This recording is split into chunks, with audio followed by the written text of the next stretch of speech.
Welcome to Beach Talks. Today is October the 12th. It's a Saturday. It's a sunny day. We are once again in Fa Live Music and Food. I'm here again with my wife Pamela. How are you, Pamela? Bien, gracias. Okay. And today our guest is a musician, a singer and songwriter from Nevada.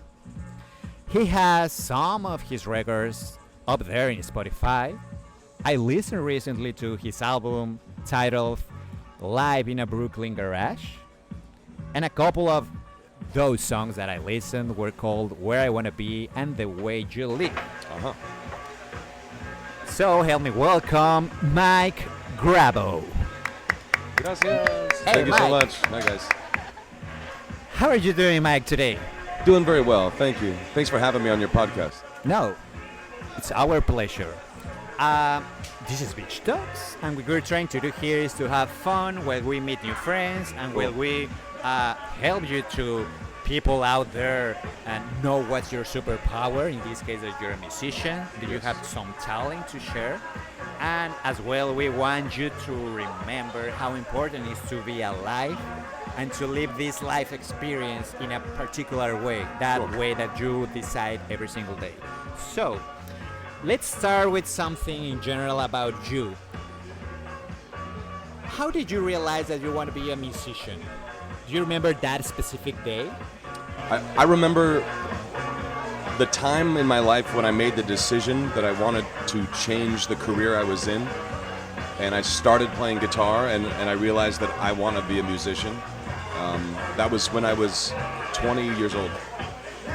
I had been playing guitar for about 2 years. I started guitar when I was 18, and then I started writing songs.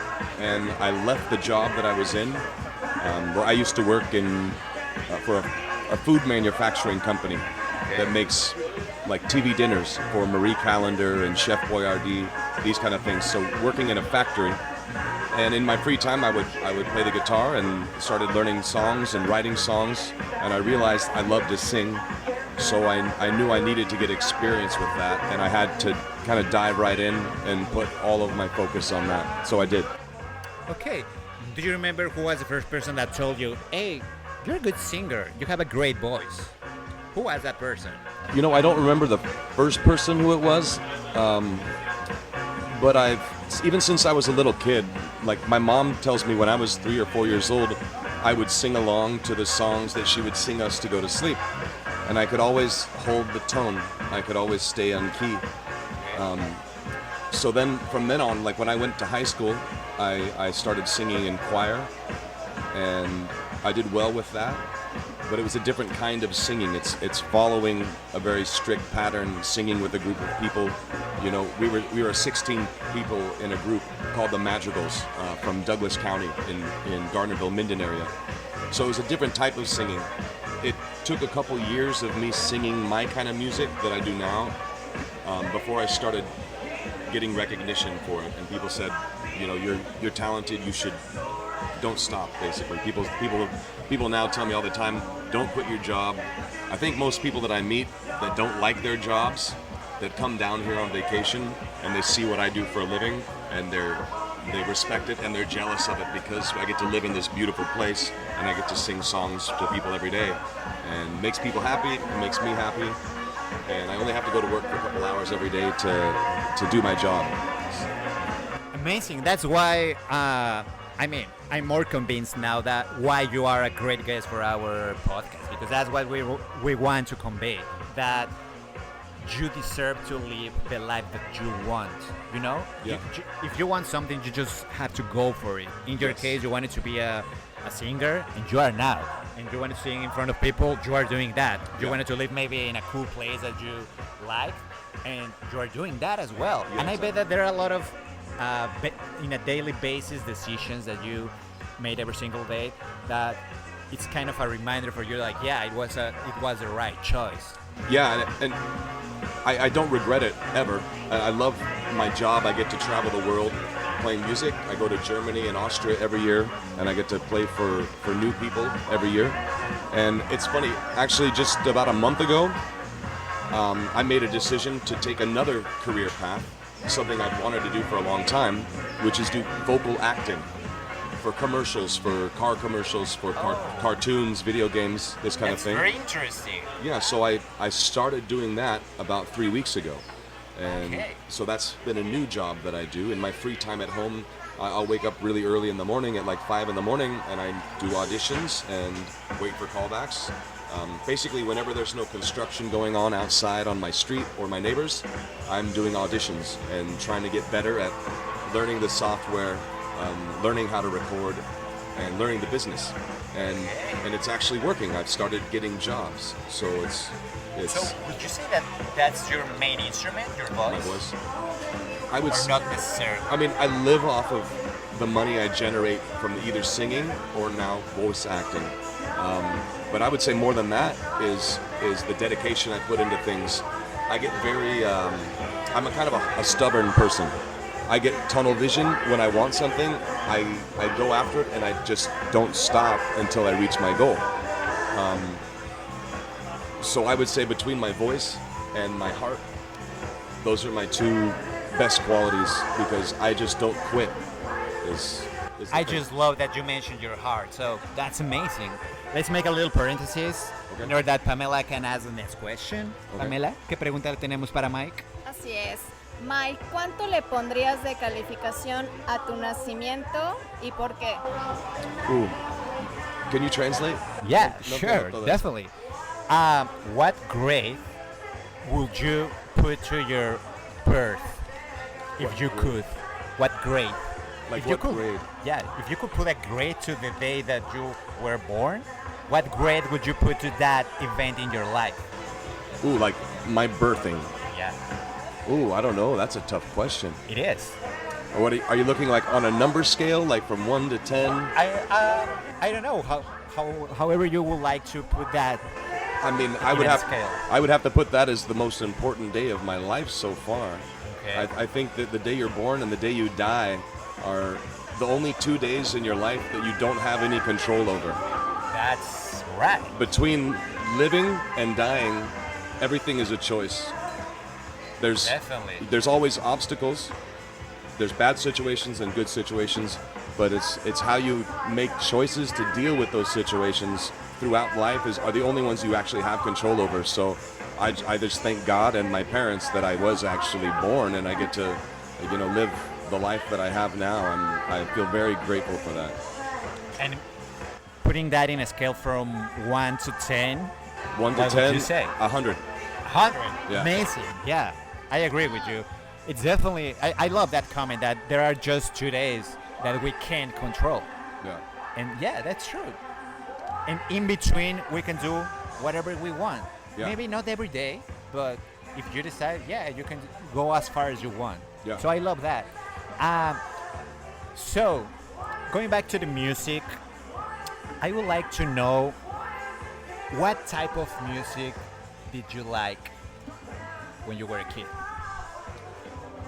Ooh, okay. So when I was a little kid, my parents raised me and my brothers in the Christian faith. Okay. They would not let us listen to radio, Okay. or I should say, they would only let us listen to oldies radio, Okay. like Motown, like really old stuff, Aretha Franklin, the Jacksons, things like this. So Really cool music. yeah, it's a lot of soul. It's A lot of rhythm, a lot of a great, lot of life. Yes, and great songwriting, great melodies. And it was a very innocent time for music. Okay. So that was what I was raised on until I was maybe 12 or 13.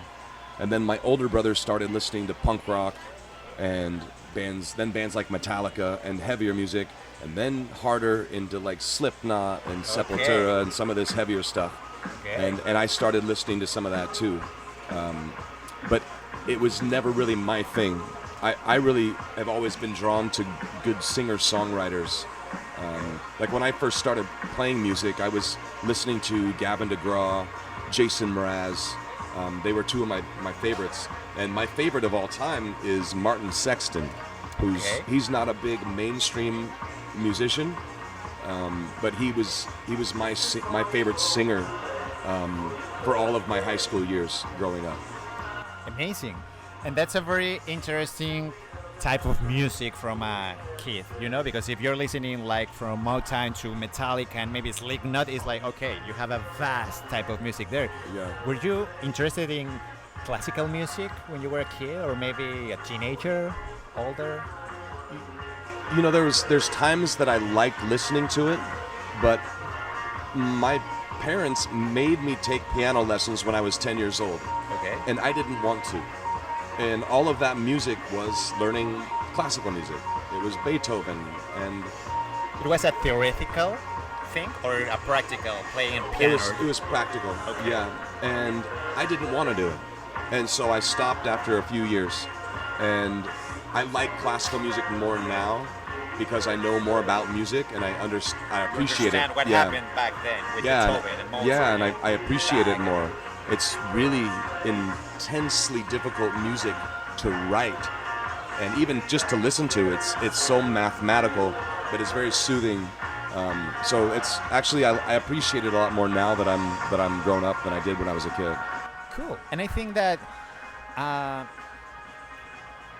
it's amazing how when you understand things in life, it changes your focus, right? Yeah. It's not the same like, oh yeah, the sun rises every day, but when you understand how that happened, it's like, whoa, that's a miracle. Yeah. It's like amazing when you realize why you can watch the stars or why does it rain or whatever. Once you understand something, you can see the beauty in that. And Yeah. I think that happens with classical music because Yeah. that happens the same to me. It's like at the beginning, like I don't understand, so it's kind of boring. But then it's like, oh my God, that is magic coming from someone so far away. So Exactly. it's mind blowing. It's just like you develop, like when I was a kid, for example, I didn't like mushrooms. I didn't like certain things that my parents would say, well, it's good for you, you should eat it. I didn't like it. And I didn't appreciate it until I got older and realized, well, okay, this is full of vitamins and potassium and it's very good for you for this. And so I start to appreciate other things because you get an understanding for it.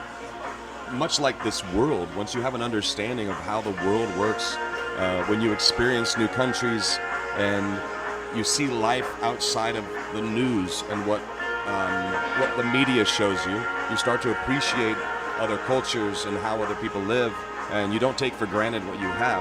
Yeah, So I think it's that when you have an understanding for anything, you can appreciate it more. Great, I agree with that. Now, let's make another interesting question from Pamela. Mike, nos gustaría que nos compartieras cuál es tu mejor hábito.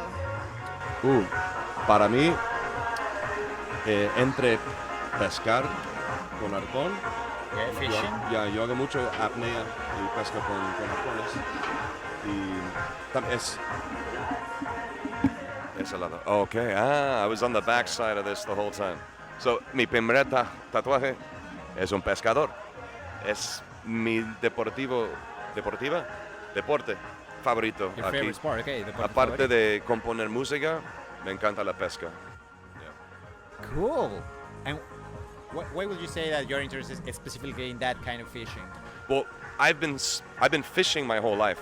When I was a kid, I was like fly fishing and fishing lakes and streams with my grandpa, mostly for trout. But when I first started coming to Mexico in 2008, I think it was 2009 or 2010 was the first time I actually went spearfishing, because I'd seen it on the show Survivor, where they had these Hawaiian slings and they go out to the reef and they shoot whatever they can because they're trying to survive. So I started studying the different species for this region, and I started going out a lot, and I made some great friends that are die-hard professional spearfishermen here. So whenever I have free time, we either rent a boat together or we just swim off the beach and we hunt for 4 or 5 hours to catch food for the week. Great. When was the last time that you did that? It's been a few weeks. Okay. Yeah. Okay. Since I started doing voice acting, I've been spending all of my free time doing that. Yeah. Yeah, I suppose that you have to focus now more of your time in that. Yeah. So let's talk about why someone from Nevada ends up here in Playa del Carmen, Mexico. Okay. Why are you here? Well, I'm What here to brought play you? music. The first time I came down here, my uncle invited me down because he was going to open up a bar here. So he asked me, hey, do you want to come check out this bar I'm going to open? Maybe you can play. Is that bar still open? It never opened. It never opened. No. And so he got me a one-way ticket down here. And And your uncle left and you're still here. yeah, and well, he left after 3 weeks. He went back to the States because the bar just had too many problems. So I stayed. I started looking for gigs, and I got gigs right away. And so I was on a vacation, a tourist visa at that point, so I would just play a little bit, then I'd go home and live the rest of my life until 4 or 5 years ago when I decided I could just play music all day, every day, and I can do that down here and be next to the beach and fish. So I like a couldn't dream do this. job. Yeah, I couldn't do this in the U.S. anywhere. I could play maybe Thursday, Friday, Saturday nights and host an open mic night, but here I can play as much as I want, really. It's amazing. Yeah. And how do you feel right now after all these years that you've been spending here with music and the sea and fishing and friends and learning and connecting with people? How do you It's feel? great. I have people that come down every year and they follow me to my shows. Sometimes at the end of a high season, when I'm playing every day, 2 or 3 shows every day, it gets a little bit tiring and I want to take a vacation.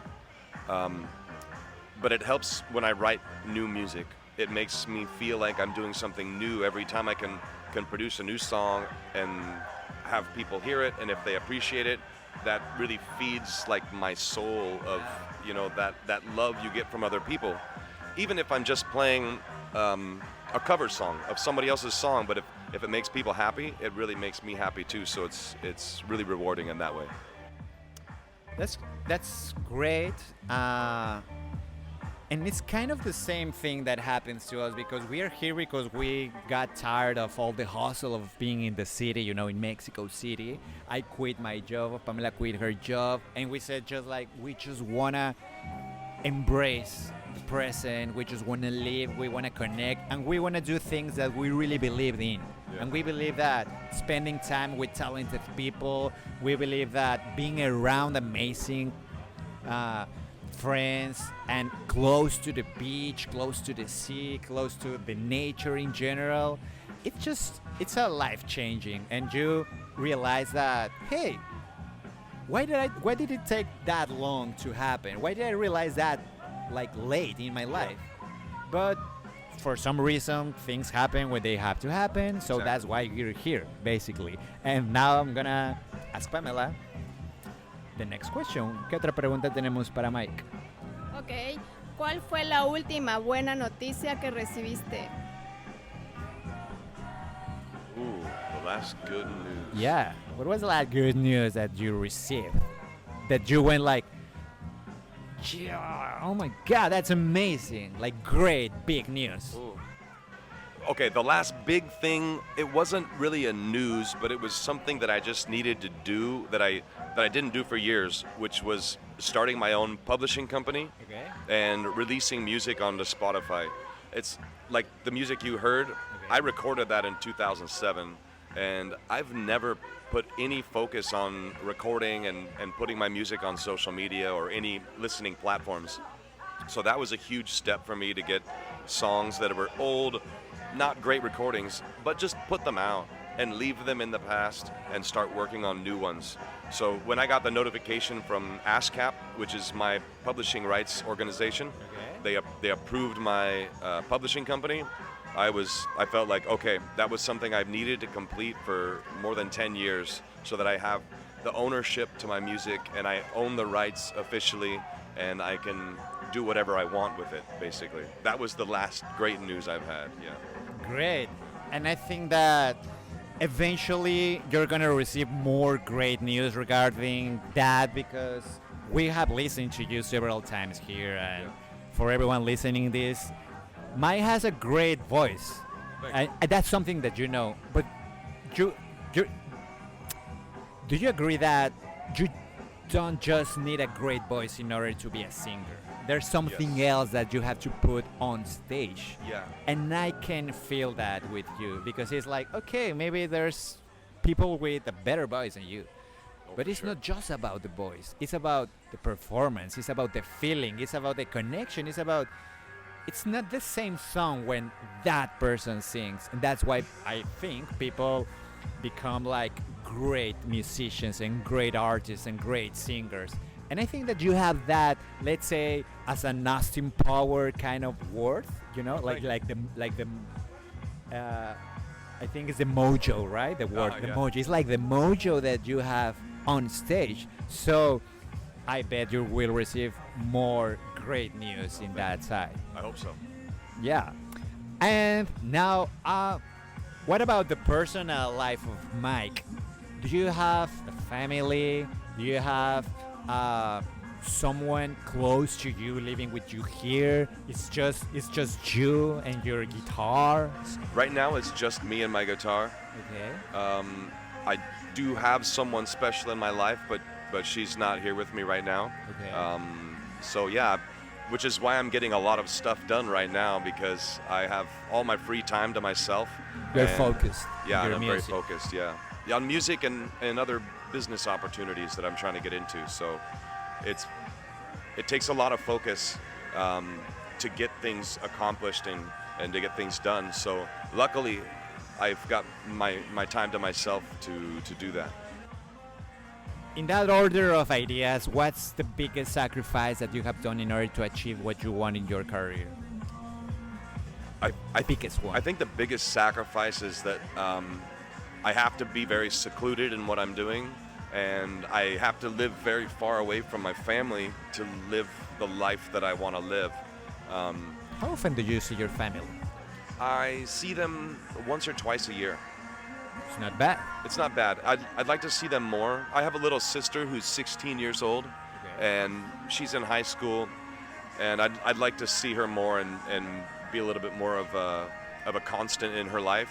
I have two brothers and a little sister, and we're all, with my mom, we're all in the same like group chat on Messenger. So every day when we wake up, we say we love each other, we hope you have a great day, we share what's ever going on in our lives so that we have that connection and that we don't lose it. Okay. By the way, the biggest sacrifice that I have made, it's been quitting film school. I quit film school like 2012.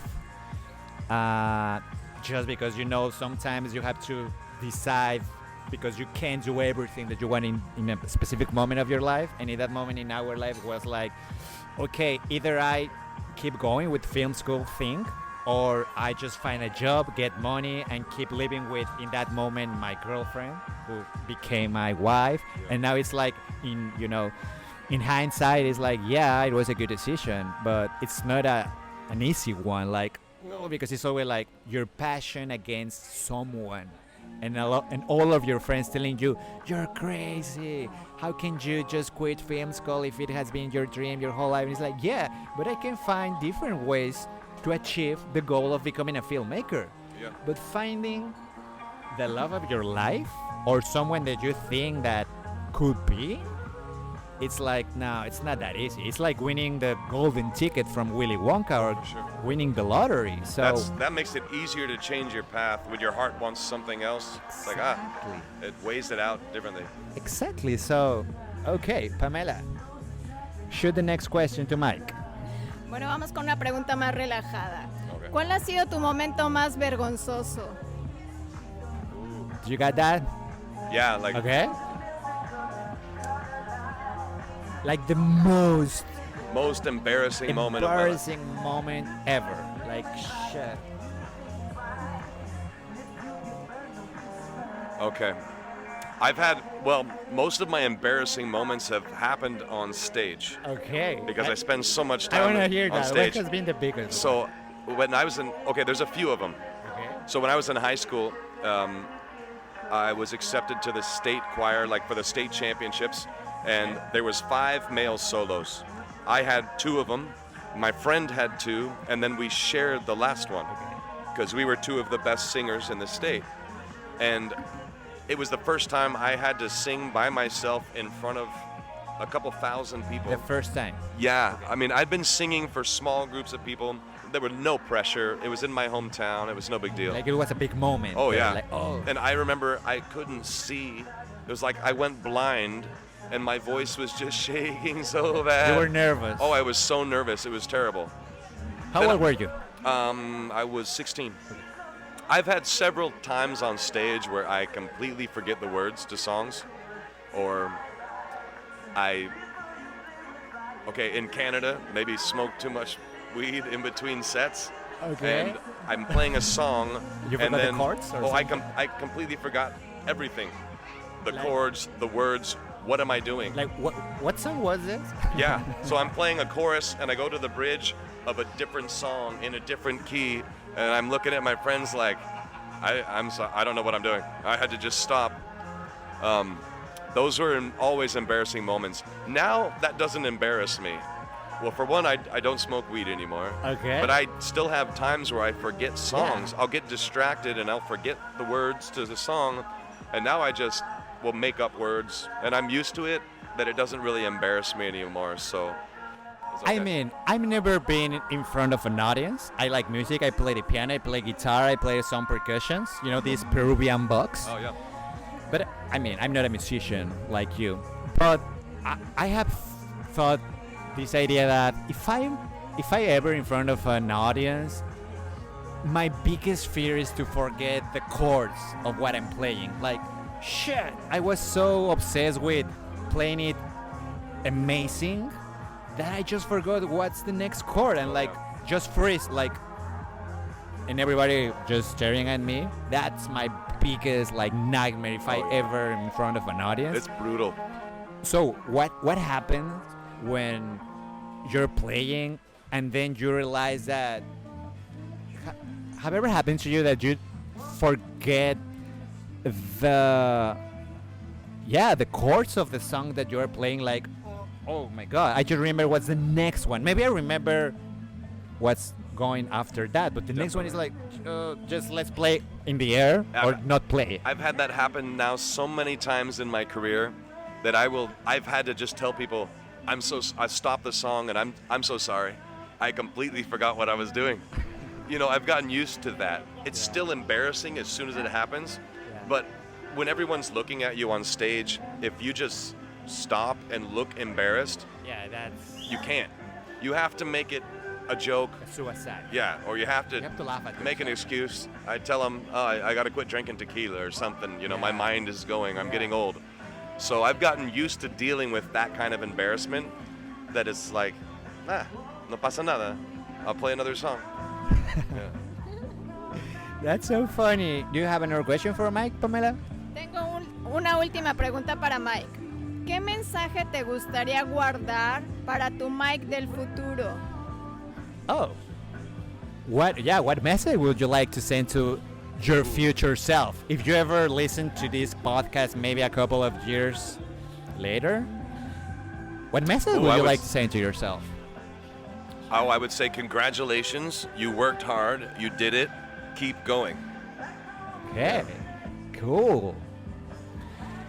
And what do you think about that? What do you think about encouraging ourselves like this? Like telling us things that we might listen eventually in a hypothetical future? I think that's cool.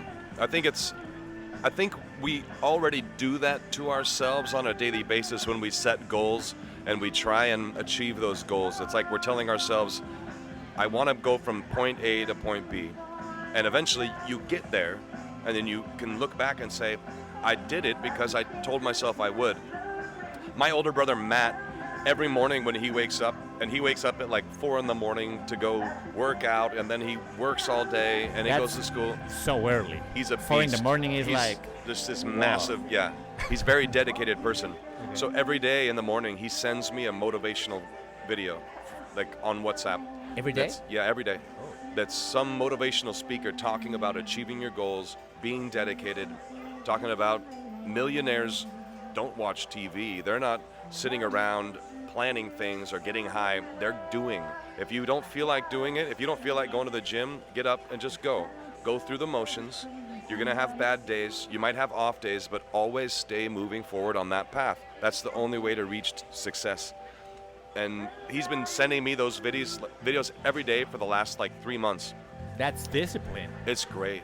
It's Amazing. so every morning I listen to those and I think, okay, what am I going to do today to better my situation? I'm going to work on finishing this song, or I'm going to get this voiceover job, or I'm going to find a better place to play. Or, you know, every day doing something to better my situation and not be a lazy person letting life just happen. No, make those decisions and go for it, like with exactly what I want to do.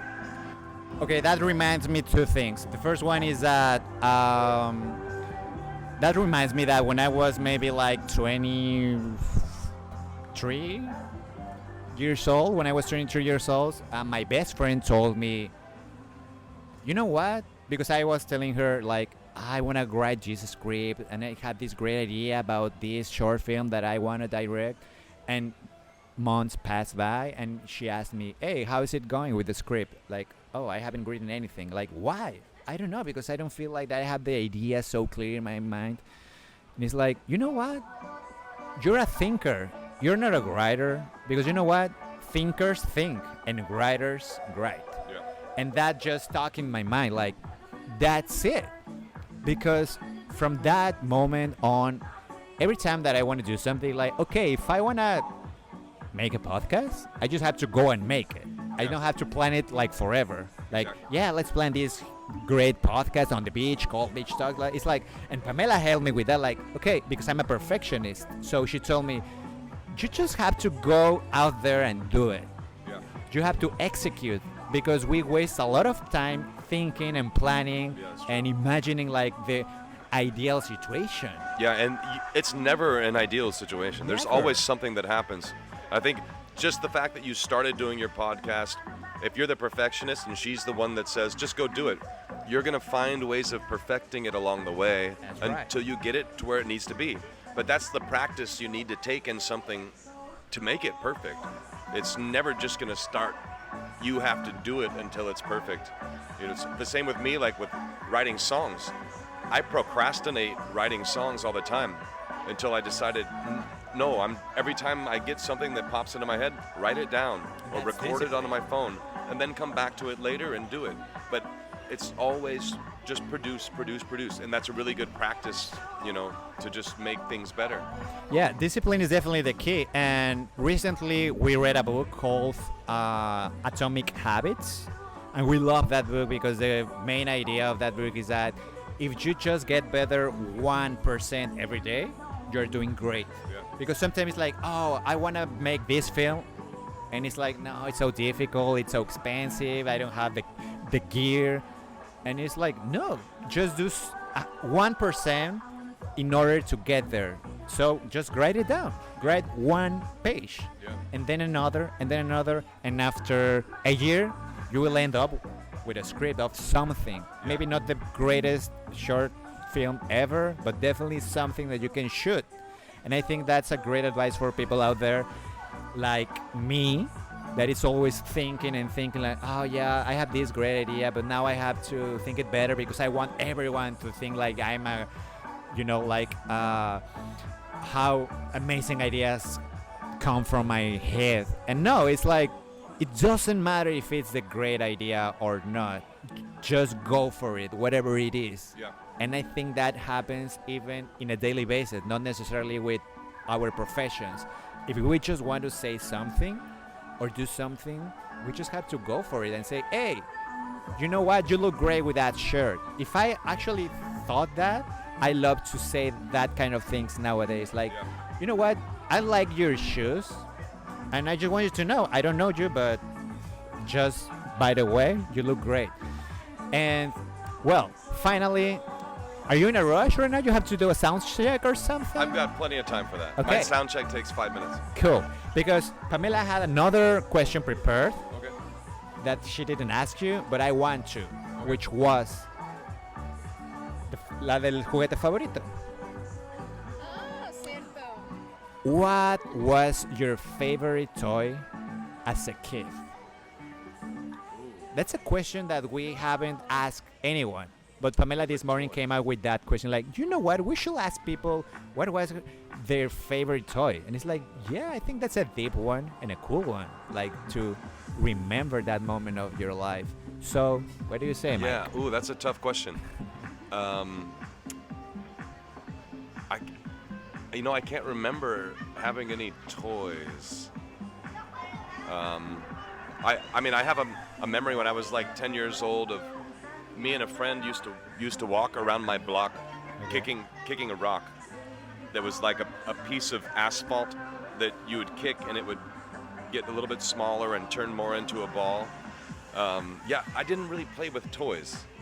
I didn't have toys. I had army men when I was really little. When I was like probably 5 or 6, little green toy army men. Okay. And Yeah. I think I buried them all and forgot where they were.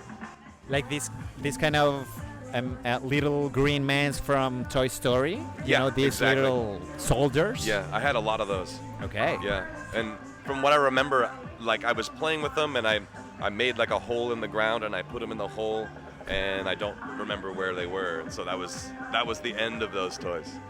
And what's your favorite toy now? Do you have a favorite toy? Maybe you don't see it as a toy, but it's like maybe your guitar, maybe. Yeah. What material thing is that thing that is every time that it's close to you, you feel better? Is that your guitar? My guitar is more of a tool, Okay. I consider. My spear guns. I love buying spear guns. Okay. I have had a great collection of spear guns over the years, and every time I see them, it's just like, ooh, okay, I'm gonna go play with that. So yeah, I would have to say my spear guns. Cool. And I would like to finish this interview talking about are you into sports? What hobbies does Mike have Well, the only besides sport, fishing? yeah, besides spearfishing, I just started. I've gone to the gym on and off over the years, but I started getting back into that regularly about 2 months ago.